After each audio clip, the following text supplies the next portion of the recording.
Some cities sleep, but New York never does. It breathes, it hums, it whispers secrets into the cold night air, and sometimes, if you're paying attention, it hands you a mystery that changes everything you thought you knew about love, loss, and the letters people leave behind. This is the story of Elena Marsh, a woman who thought she had buried the past, until the past sent her a letter. Part 1. The letter.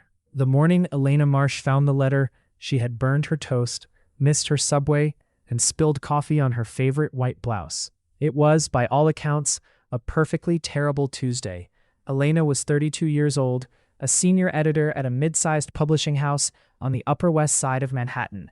She had short dark hair, sharp green eyes, and the kind of quiet confidence that made people in meetings listen when she finally spoke. She lived alone in a one-bedroom apartment on West 84th Street, not because she had to, but because she had decided 2 years ago that alone was easier. Alone didn't disappoint you. Alone didn't vanish one morning without explanation. Alone didn't leave you standing in a kitchen at 6 a.m., holding a cold cup of coffee, wondering what you did wrong. She had learned all of this, of course, because of Daniel. But she wasn't thinking about Daniel that morning. She was thinking about her ruined blouse, her missed subway. Part 2. The Ghost. Daniel Cole had walked out of Elena's life on a rainy Thursday morning in November, 2 years ago. They had been together for 3 years before that. 3 years of Sunday farmers markets in Union Square, late-night walks across the Brooklyn Bridge, arguments about books and movies and whose turn it was to do the dishes. 3 years of building something that felt, to Elena at least, like home. And then one morning she woke up and he was gone. His clothes, his books, his guitar, gone. No note, no explanation. His phone was disconnected. His apartment, which was 2 blocks from hers, was empty. His coworkers at the architecture firm said he had resigned. His friends said they hadn't heard from him either. Daniel Cole had simply disappeared. Elena had gone through every stage of grief a person goes through when someone they love vanishes without a word. Shock, denial, anger, a very long phase of anger, bargaining, and finally, slowly, a kind of cold acceptance. Part 3. Saturday morning. The place where they'd had their first coffee was a tiny cafe called Blue Door, tucked between a dry cleaner and a bookshop on West 72nd Street. It had 6 tables, mismatched chairs, and a chalkboard menu that never changed. Elena hadn't been back since Daniel left.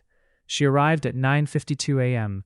She ordered a black coffee, her hands steadier than she expected, and took the corner table by the window. Outside, New York moved at its usual relentless pace. Yellow cabs, dog walkers, a man in a suit talking furiously into his phone. The city didn't care that her heart was hammering. 10 a.m. came, 10:05, 10:10. At 10:17, the door opened, and it wasn't Daniel.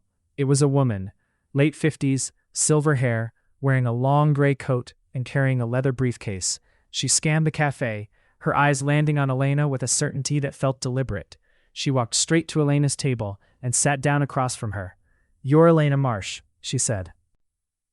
Part 4. The Truth. Ruth Cole ordered tea. Then she began to talk. 2 years ago, the same week Daniel disappeared, he had been diagnosed. His kidneys, Ruth said quietly. Both of them failing. It had been building for years, apparently, without any real symptoms. And then suddenly, it was critical. Elena set her coffee cup down very carefully. He needed dialysis immediately, and eventually a transplant. The doctor said his timeline was uncertain. Could be 2 years, could be 5, could be less. "Why?" Elena said slowly. "Didn't he tell me?" Ruth wrapped both hands around her teacup. Because he was 29 years old and terrified. Because he had watched his father die of the same condition, and he knew what it looked like.